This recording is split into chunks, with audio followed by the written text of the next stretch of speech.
So this whole thing about like activating genius, becoming a genius, is something I've been thinking about for a long time in my life.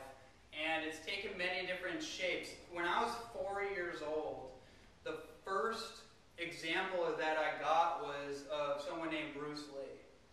When I was 4 years old, I saw this guy on the television set, and I was like, 4 years old, I was just like walking around and stuff, but I don't know what it was, but I saw this man, and all of a sudden I saw an example of like a superhero.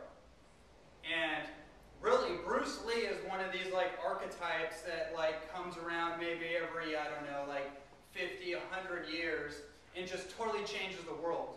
And that's what Bruce Lee really did. Like, he's really renowned for changing the fitness industry and changing the martial arts world, but really what he was is he was a social activist. And he actually changed the perception of minorities in the world. When a lot of minorities and people of color didn't really have someone like a hero to look up to. So Bruce Lee came out and really like used his genius in martial arts to infiltrate the movie world, and then, you know, to showcase that you know, amazing gift that he had. And that was really big influence on me, and I took a lot of his philosophy, and his main philosophy was that you need to try, you don't criticize anything unless you've tried it, first of all. That was his main thing, but then it led into this other thing where, now once you've tried it, discard what is useless and take what's useful, right? And I think that's where we're at with all this business on like raw foods and nutrition and all this stuff, is that in the diet world, there's a lot of like controversy and contradictions, and you gotta do this, you gotta do that, you gotta be carnivore, frugivore, you know, vegetarian, raw foodist, this, that, and the other. And the reality is, you actually have to do what works best for you. And that's like that's like the basic message of like all this nutrition stuff, is like, you can play around with a lot of it, but in order to activate genius, it's very important that we don't get too involved in extremist behavior. You guys know about extremist behavior? Okay. Yeah, we know a little something about that, and the problem with that is it's fun. You know, it's fun sometimes, you know. You know, to be like radical, and it's all good, but you know what the problem is that the message gets what's the word, skewed a lot of times when we're thinking too much in that like one way is the only way, and what works for me is got to work for everyone else, right? Of course. And we start getting wrapped up in that. We start to degrade and actually retard the genius process.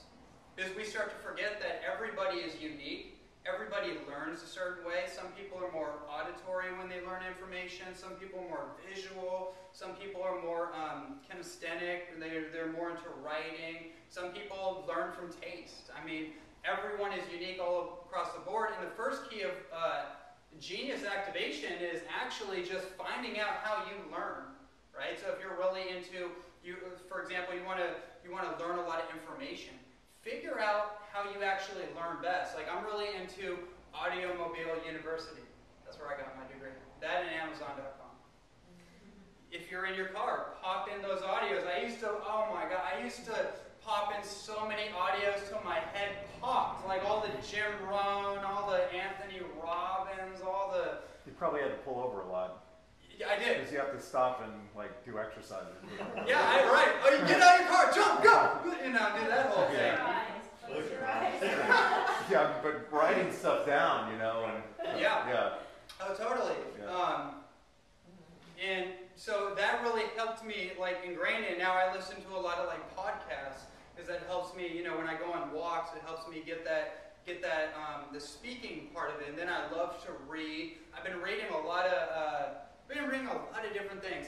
You know, the best way to, and as I try to move on with this conversation, the way I see the world now and why it's so critical that we activate genius like at rapid acceleration is, I read, I actually didn't read the whole thing, but I was in Barnes & Noble checking out, in Barnes & Noble, they have that shelf, and it's all the classical literature, like, Homer, and all Huckleberry Finn, and all the classic stuff. Charles Dickens' book, his old book, A Tale of Two Cities, right?